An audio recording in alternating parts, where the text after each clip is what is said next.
अस्सलामु अलैकुम वरहमतुल्लाहि वबरकातुहू। AIMIM लीडर असदुद्दीन ओवैसी साहब पर एक और इल्ज़ाम ये है कि वो अक्सर भड़काऊ भाषण देते हैं।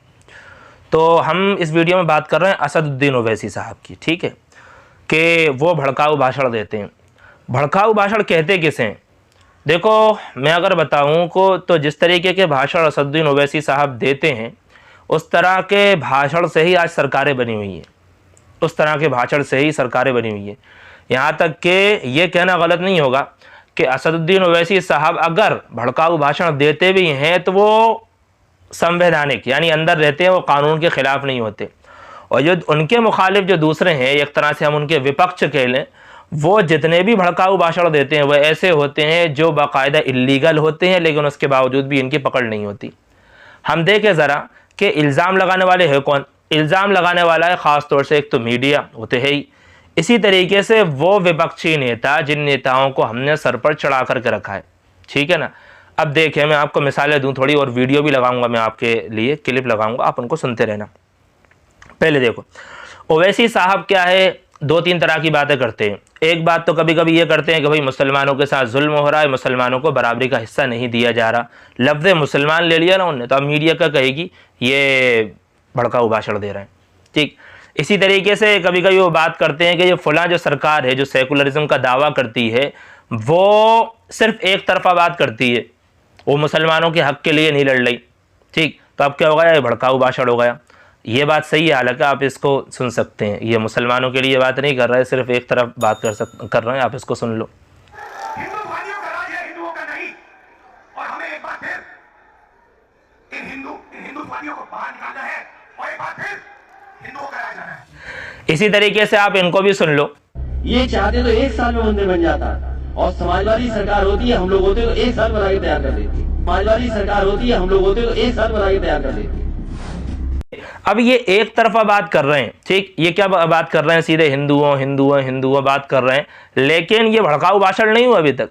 अगर आप इमेजिन करें, अगर ओवैसी साहब ये कह देते, ठीक, कि 2014 से हिंदुत्ववादियों का राज चल रहा है, हमें वापस इन लोगों को हटाना है और वापस मुसलमानों को देना है, मुल्क किसको देना है, मुसलमानों को देना है, तो ये भड़काऊ भाषण हो जाता। हालांकि जिन लोगों ने बयान दिए एक तरफा के, वो सेकुलरिज्म का दावा करते हैं यानी सबके लिए, लेकिन एक तरफा बात कर रहे हैं। वही एक तरफा बात अगर ओवैसी साहब कर देते तो भड़काऊ भाषण हो जाते। तो देखो, हाँ, और ऐसे अभी 2-3 दिन पहले तो सीधा उन्होंने दल्ला ही कह दिया, दल्ला, एक पार्टी वाले को सीधा दल्ला कह दिया। ठीक है, हम कहते हैं कि इतना मतलब ख़राब लफ्ज़ नहीं बोलना चाहिए, लेकिन अगर आप जिन लोगों ने, जिनको इन्होंने दल्ला कहा है, उनके अगर इनके पुराने इल्ज़ाम सुनो ना, तो आपको ये दल्ला लफ्ज़ हल्का लगेगा। ओवैसी साहब को, आप एक मुसलमान को बग़ैर किसी दलील के मुसंघी कह रहे हो। क्या कह रहे हो? मुसंघी, यानी मुसलमान का मुंह और संघी का RSS का संघ, मुसंघी, उसको सीधा RSS का बना दिया। आप उसको BJP की B टीम कहो, आप उसको वोट कटुआ कहो, आप उस पर पाकिस्तानी होने का इल्ज़ाम लगाओ, है ना, आप उसको मुसलमानों को भड़काने का इल्ज़ाम लगाओ, तो ये आपके भड़काऊ भाषण नहीं है। लेकिन वो बंदा अगर संवैधानिक तौर पर अपने हक़ के लिए आवाज़ उठाता है और जो मुसलमान लफ्ज़ भी आप इस्तेमाल नहीं करते, वो मुसलमान लफ्ज़ इस्तेमाल करता है, तो ये भड़काऊ भाषण है। मेरा मुखातब ख़ास तौर से मुसलमान दानिश्वर और समझदार जो लोग हैं, जो किसी भी तरीके से किसी ऊँची पोस्ट पर हैं, वो बराए करम इस तरह के इल्ज़ामात लगाने से थोड़ा परहेज़ करें। वो ओवैसी साहब को भड़काऊ भाषण ना कहें। वो हमारी ट्वीट को, हमारी ही बातों को जो है ना मीडिया में इस्तेमाल करते हैं, और फिर क्या करते हैं कि देखो मुसलमान भी ओवैसी के ख़िलाफ़ है, तो तुम लोग को मुखालिफ नहीं है, तुम लोग भी मुखालिफ हो जाओ। हालांकि वो बंदा जो है आवाज़ उठा रहा है, तो उसका साथ देने की ज़रूरत है।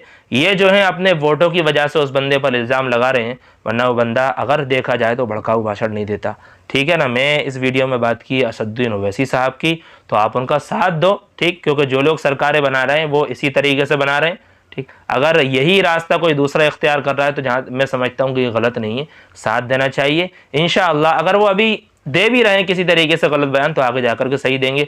जैसे कि यूपी की एक बहुत बड़ी पार्टी है, समझ जाएंगे, BSP, नाम ही ले लूँ ना मैं तो, बसपा, उन्होंने जब पार्टी बनाई थी तो उस वक्त उनका नारा था, मुझे अल्फाज तो पूरे याद नहीं है, लेकिन राइमिंग मिलाते थे वो, कि ब्राह्मण उत्पात मचाएगा हाथी बढ़ता जाएगा, ब्राह्मण उत्पात मचाएगा हाथी बढ़ता जाएगा। तो शुरू में था वो, लेकिन अब जब सत्ताओं में आ गए तो अब उनके क्या होने लगे, नारा बदल गया, ब्राह्मण शंख बजाएगा हाथी बढ़ता जाएगा। आप देख रहे हो, पहले कुछ और अब खुश। तो वो एक तरफा बात होती है, वरना दूध का धुला कोई नहीं है, ठीक है ना। जिन पर आप भरोसा करके बैठे उन्होंने ही आपकी पीठ पे चाकू घोंपे। तो थोड़ा समझें, अपने लीडरों को पहचानें, उनका साथ दें।